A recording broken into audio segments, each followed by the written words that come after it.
अपादान कारक पंचमी विभक्ति। पहला नियम है इसमें, किसी वस्तु या व्यक्ति के अलग होने में जो कारक स्थिर होता है अर्थात जिससे वस्तु अलग होती है उसकी अपादान संज्ञा होती है और अपादान में पंचमी विभक्ति का प्रयोग होता है। इसका मतलब ये है कि कोई भी व्यक्ति या वस्तु है वो जिससे अलग हो रहा है, तो अलग हो रहा है उसकी नहीं, जो स्थिर है उसकी पंचमी विभक्ति होगी। जैसे वृक्षात पत्रम पत्ती, वृक्ष से पत्ता गिरता है। अब पत्ता है वो वृक्ष से अलग हो रहा है, तो पत्ते की न होकर के जो स्थिर है यानी वृक्ष स्थिर है, तो इस वृक्ष की अपादान संज्ञा होगी और इसमें पंचमी विभक्ति का प्रयोग होगा। तो इसमें इसलिए वृक्ष में पंचमी विभक्ति लगने पर वृक्षात शब्द।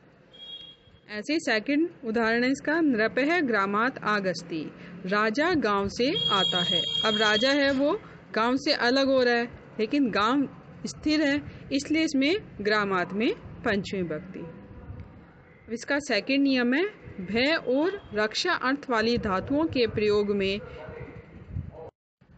जिससे भय अथवा रक्षा हो उसकी अपादान संज्ञा होती है और अपादान में पंचमी विभक्ति का प्रयोग होता है। यानी भय और रक्षा अर्थ वाली जो भी धातु होंगी उसमें उसकी अपादान संज्ञा होगी और अपादान में पंचमी विभक्ति। जैसे उदाहरण है, बालके सियात विभेति, बालक शेर से डरता है।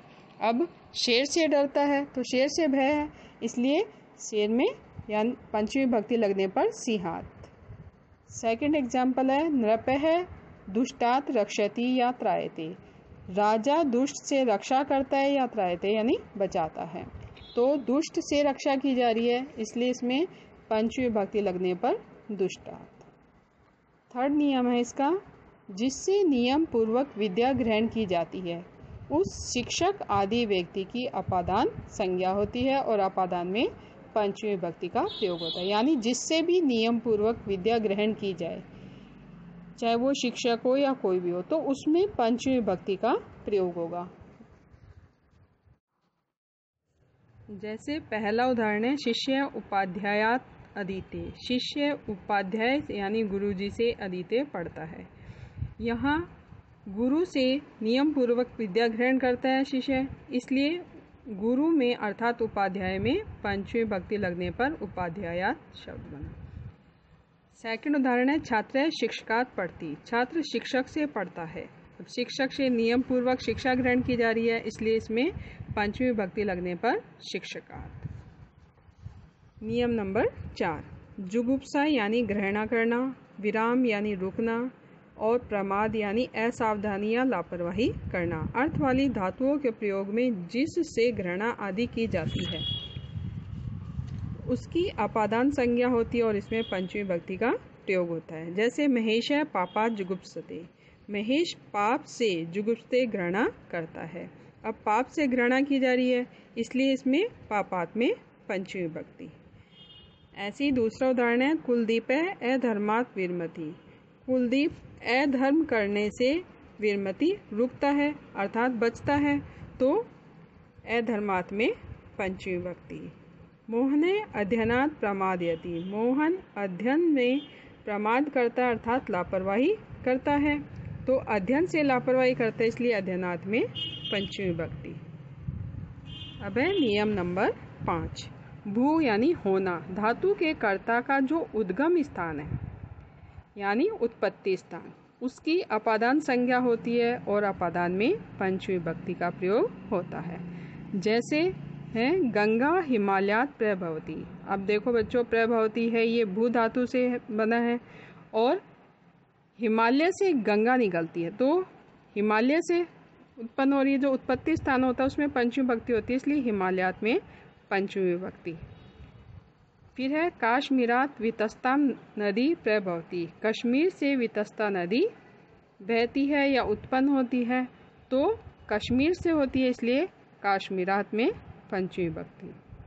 वृक्षात् पत्राणि प्रभवन्ति, वृक्ष से पत्ते निकलते हैं या उत्पन्न होते हैं, तो वृक्ष से हो रहे हैं इसलिए वृक्षात् में पंचमी विभक्ति। तो इसको हम लिखेंगे, भू धातु होने के कारण वृक्षात् में पंचमी विभक्ति।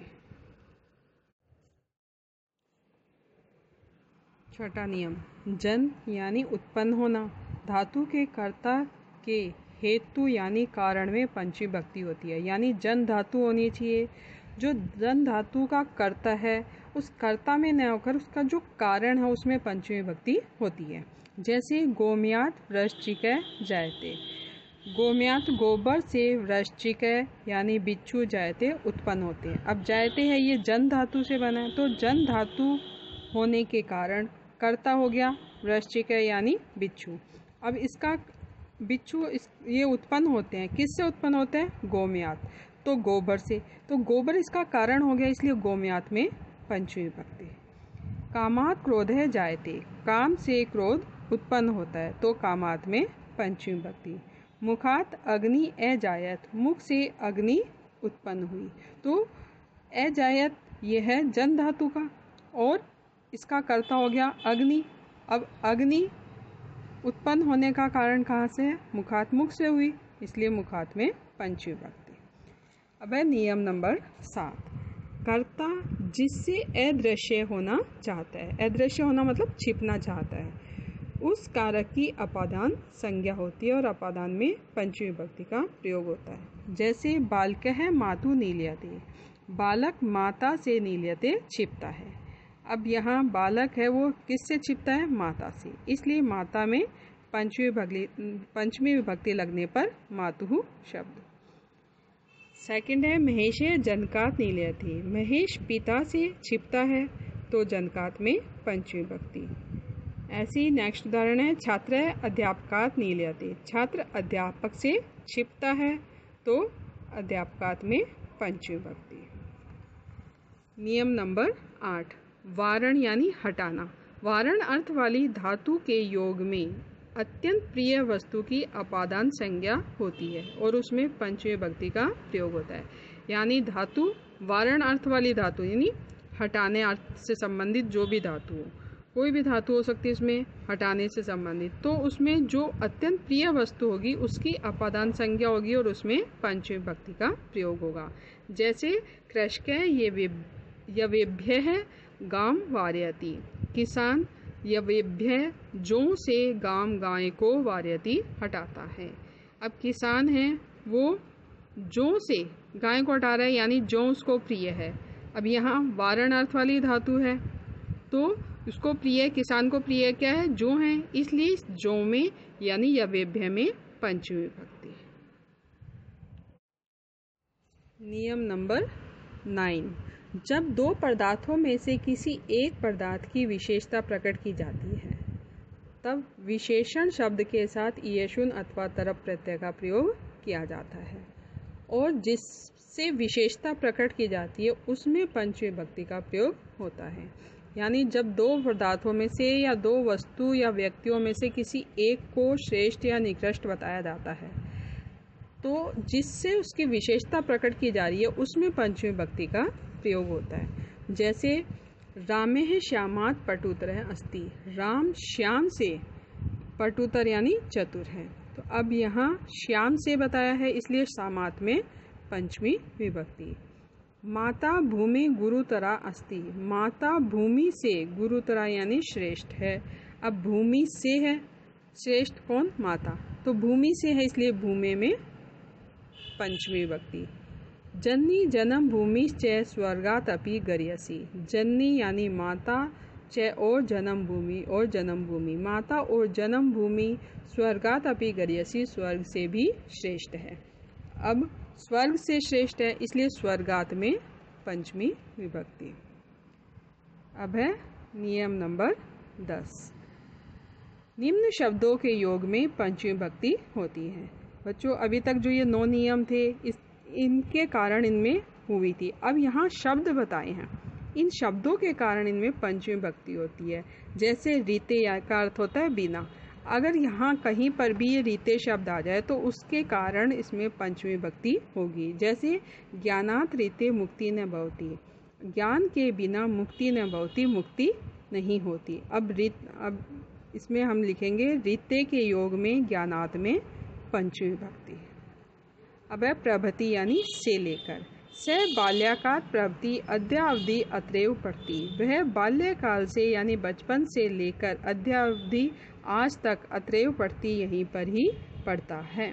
तो प्रवृत्ति के योग में बाल्यकालात् में पंचमी विभक्ति। बहि यानी बाहर। छात्रा विद्यालयात् बहिर्गच्छन्ति। छात्र विद्यालय से बाहर जाते हैं। तो बहि के योग में विद्यालयात् में पंचमी विभक्ति।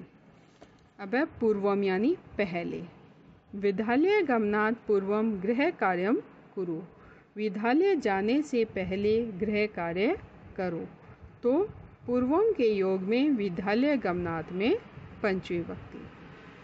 प्राक यानी पूर्व या पहले। ग्रामात् प्राक आश्रम है अस्ति। गांव के पहले आश्रम है।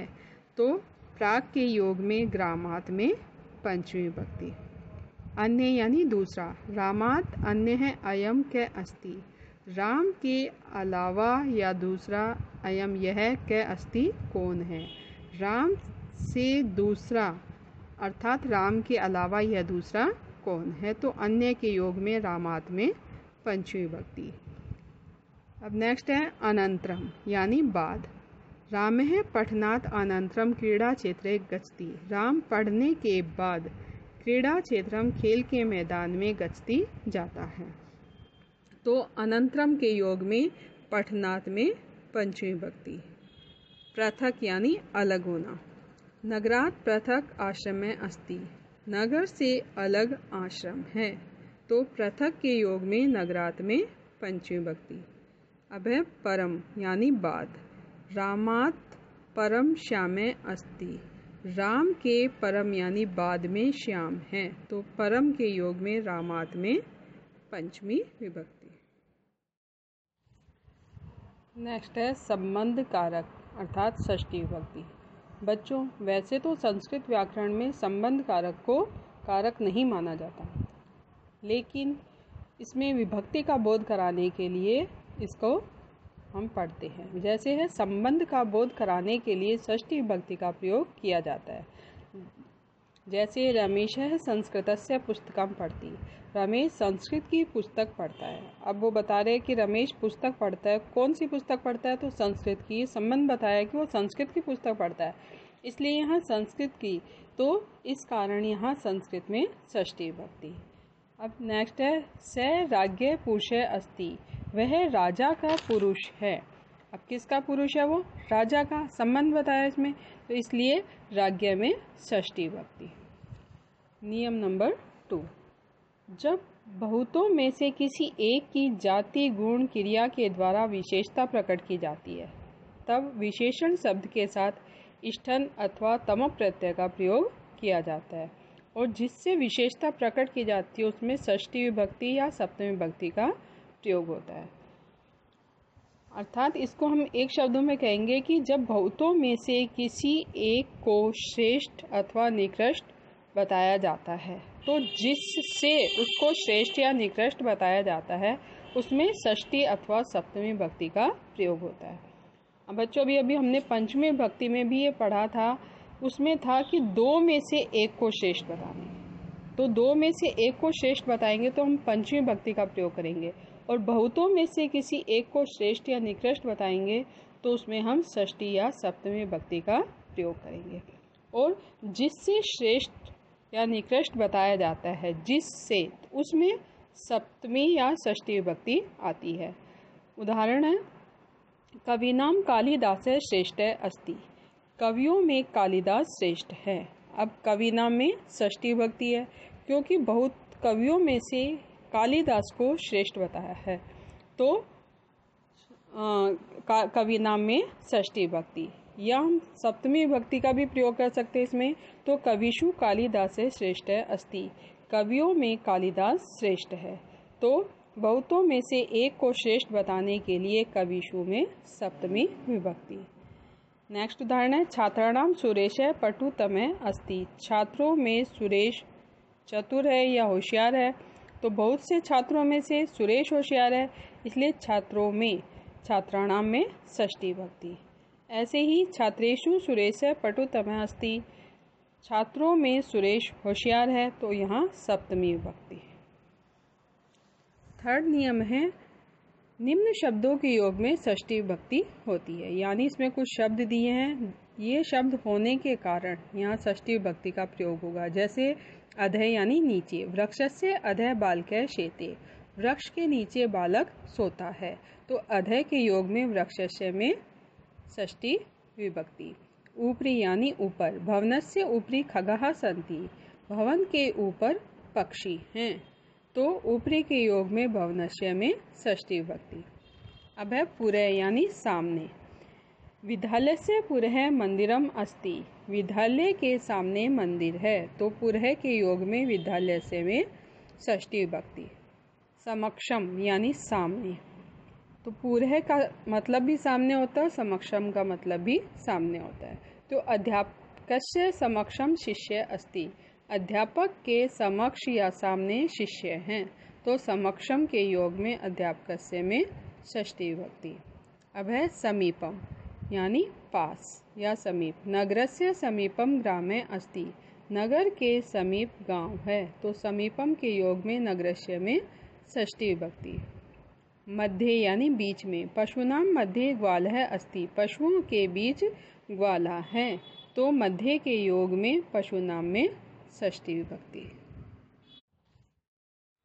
नेक्स्ट उदाहरण है कृते यानी के लिए, बालकस्य कृते दुग्धम आनीय, बालक के लिए दूध लाओ, तो कृते के योग में बालकस्य में षष्ठी विभक्ति।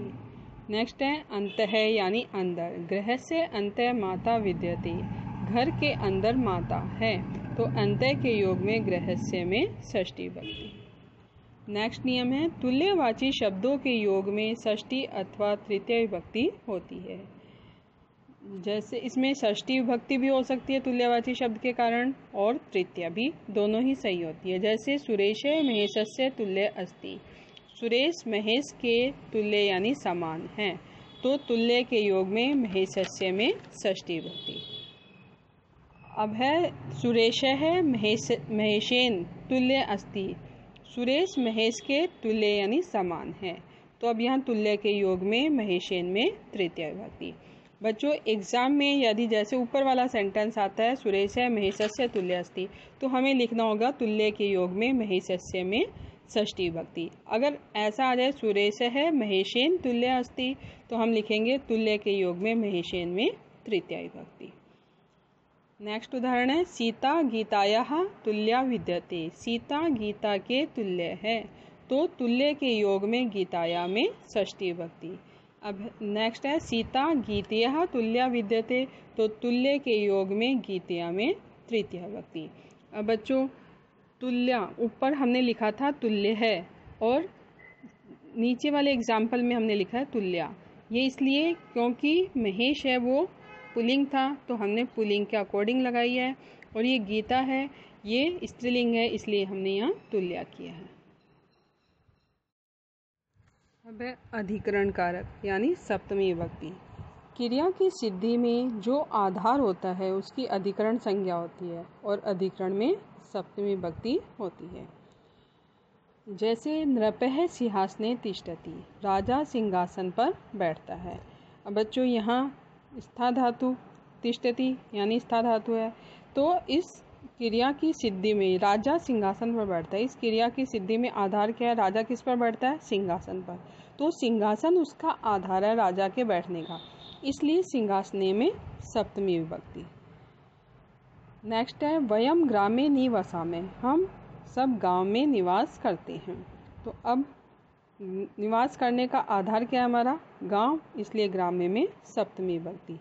तिलेषु तेलम विद्यते, तिलों में तेल होता है। अब तेल का आधार क्या होता है, तिल होंगे तभी तो उसमें तेल होगा, तो तिलेषु में सप्तमी विभक्ति। ऐसी छात्रा विद्यालय पठन्ति, छात्र विद्यालय में पढ़ते हैं। अब छात्रों के पढ़ने का आधार क्या, विद्यालय है, तो इसलिए विद्यालय में सप्तमी विभक्ति। नियम नंबर 2, जिससे स्नेह किया जाता है उसमें सप्तमी विभक्ति होती है। जैसे पिता पुत्रे स्नेहति, पिता पुत्र से स्नेह करता है। अब पुत्र से स्नेह किया जा रहा है इसलिए पुत्रे में सप्तमी विभक्ति। और इसको हम लिखेंगे ऐसे कि स्नेह धातु के कारण पुत्रे में सप्तमी विभक्ति। नेक्स्ट एग्जाम्पल है माता गीतायाम स्नेहति। तो स्नेह धातु के कारण गीतायाम में सप्तमी विभक्ति। अब है नियम नंबर 3, संलग्न अर्थात तथा चतुर। संलग्न यानी लगे रहना या लीन होना। तो संलग्न तथा चतुर अर्थ वाले शब्दों के योग में सप्तमी विभक्ति का प्रयोग होता है। जैसे बलदेव है स्व-कार्ये संलग्न अस्ति। बलदेव अपने कार्य में संलग्न है या लीन है या लगा हुआ है। तो संलग्न के योग में स्व-कार्य में सप्तमी विभक्ति। नेक्स्ट एग्जाम्पल है जयदेव है संस्कृते चतुरः अस्ति। जयदेव संस्कृत में चतुर है। तो चतुरः के कारण संस्कृत में सप्तमी विभक्ति। अब है नियम नंबर 4, जब एक क्रिया के बाद दूसरी क्रिया होती है तब पहले वाली क्रिया और उसके कर्ता में सप्तमी विभक्ति होती है। यानी एक क्रिया समाप्त हो जाए उसके बाद जब दूसरी क्रिया होती है तो पहले वाली क्रिया और उसके कर्ता में उन दोनों में सप्तमी विभक्ति होगी। जैसे रामे वनम गते दशरथ प्राणान एत्यजत। रामे वने गते, राम के वन जाने पर दशरथ ने प्राणों को त्याग दिया। अब यानी राम वन चले गए तब दशरथ ने प्राणों को त्यागा। तो पहला कार्य हो चुका था, यानी राम वन जा चुके थे तब दशरथ ने प्राण त्यागे। इसलिए पहला जो कर्ता है उसमें और उसकी क्रिया में तो रामे और गते में सप्तमी विभक्ति। सूर्य अस्तम गते सर्वे बालका गृहम अगच्छन्। सूर्य के अस्त होने पर सर्वे बालका सभी बालक गृहम अगच्छन् घर आ गए। तो सूर्य अस्त हो चुका, पहला कार्य हो चुका, उसके बाद सभी बच्चे घर आए। तो सूर्य यानी कर्ता और क्रिया गते में इन दोनों में सप्तमी विभक्ति।